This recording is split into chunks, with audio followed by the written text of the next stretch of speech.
Here's why Sandor Clegane walked away from King's Landing before Blackwater Bay.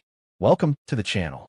Subscribe if you love House of the Dragon, Game of Thrones, and deep dives into Westerosi lore. Let's begin. The drums of war were echoing across the Seven Kingdoms. In the year 299 AC, the War of the Five Kings was in full swing. On the horizon loomed one of the most decisive and bloody clashes of the entire conflict, the Battle of Blackwater Bay. Stannis Baratheon, the self-proclaimed rightful king, was sailing towards King's Landing with a fleet of ships, an army of hardened soldiers, and the burning determination to seize the Iron Throne from the boy king Joffrey Baratheon. Inside the capital, panic was simmering beneath the surface. Defenses were being strengthened, soldiers drilled, and the people whispered rumors of defeat. The Lannisters were preparing for the fight of their lives. And yet, just before the decisive moment, Sandor Clegane, the king's personal bodyguard, the Hound, walked away. He abandoned his post, turned his back on the Lannisters, and vanished into the night. This was no small thing.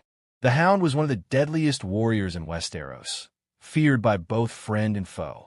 His presence on the battlefield could have made a difference. His sudden disappearance was more than desertion. It was a statement. But why?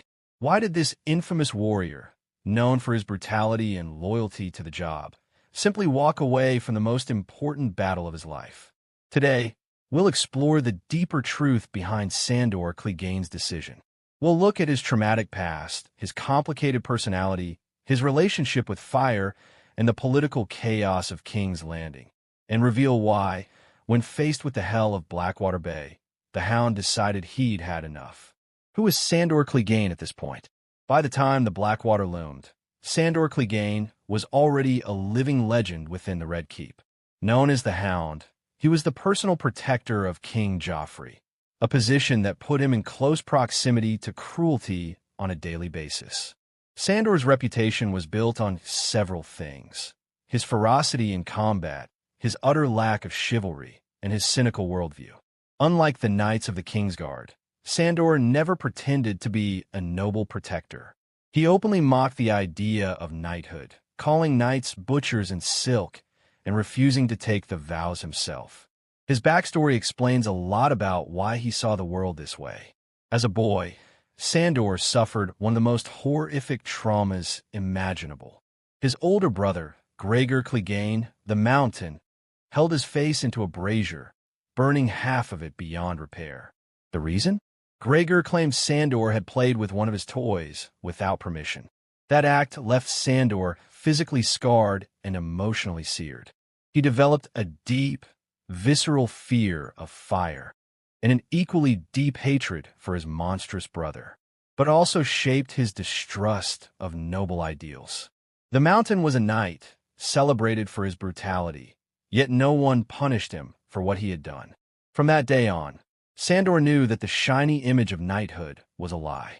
This was the man who served in King's Landing before Blackwater, a killer for hire who told the truth others didn't want to hear, who hated hypocrisy, and who feared only one thing: fire. Sandor's position in King's Landing was a strange one. He was loyal to Joffrey in the sense that he did his job, but it was clear he despised the boy's sadism. His moments with Sansa Stark, for example, revealed flashes of humanity. He saved her from mobs, protected her from worse humiliation, and occasionally offered advice that was brutal but honest.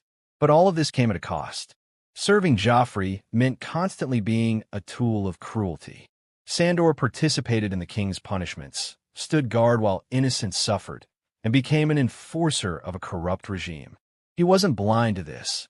He knew he was part of the machinery of fear in King's Landing. Psychologically, that's a dangerous place to be.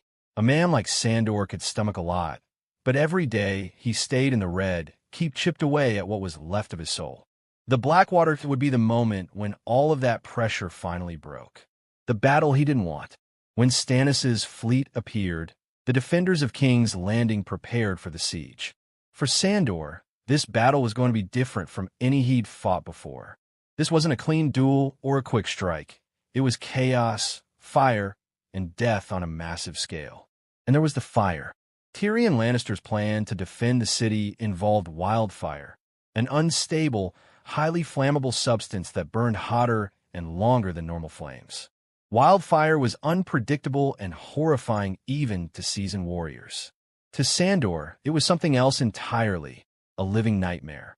The moment the first wildfire ship exploded, sending green flames across the bay, Sandor's fear went from psychological to primal. The smell, the heat, the roaring waves of fire. It triggered his childhood trauma in full force. From that moment, Sandor wasn't thinking like a soldier. He was thinking like the boy who had been burned alive by his brother. The breaking point. The tipping point came during the fighting on the walls of King's Landing. As Stannis' men breached the gates, the defenders were forced into brutal close combat. Sandor was at the front lines, hacking through attackers, soaked in blood. But the enemy wasn't the only thing bearing down on him. The wildfire was spreading. Screams filled the air as men burned alive, and every few seconds another explosion sent a shockwave of heat across the city. Sandor's breathing became erratic. His hands trembled. He wasn't thinking about holding the line anymore. He was thinking about getting away from the flames. When Joffrey, safe behind the walls, sent orders for Sandor to keep fighting, something inside the hound snapped. He looked at the boy king, saw the smug cruelty on his face, and realized something. He didn't care who won. This wasn't his war. It wasn't his cause. He wasn't fighting for honor, or for the people, or even for gold anymore. He was just fighting to die for someone else's ambition. And that was the one thing Sandor Clegane would never do. So he made his choice. He threw down his sword, cursed Joffrey to his face, and walked out. What his departure meant. In the moment, it seemed like desertion. But in reality, it was liberation. For years, Sandor had been trapped in a cycle of violence, working for masters who were either cruel, corrupt, or both.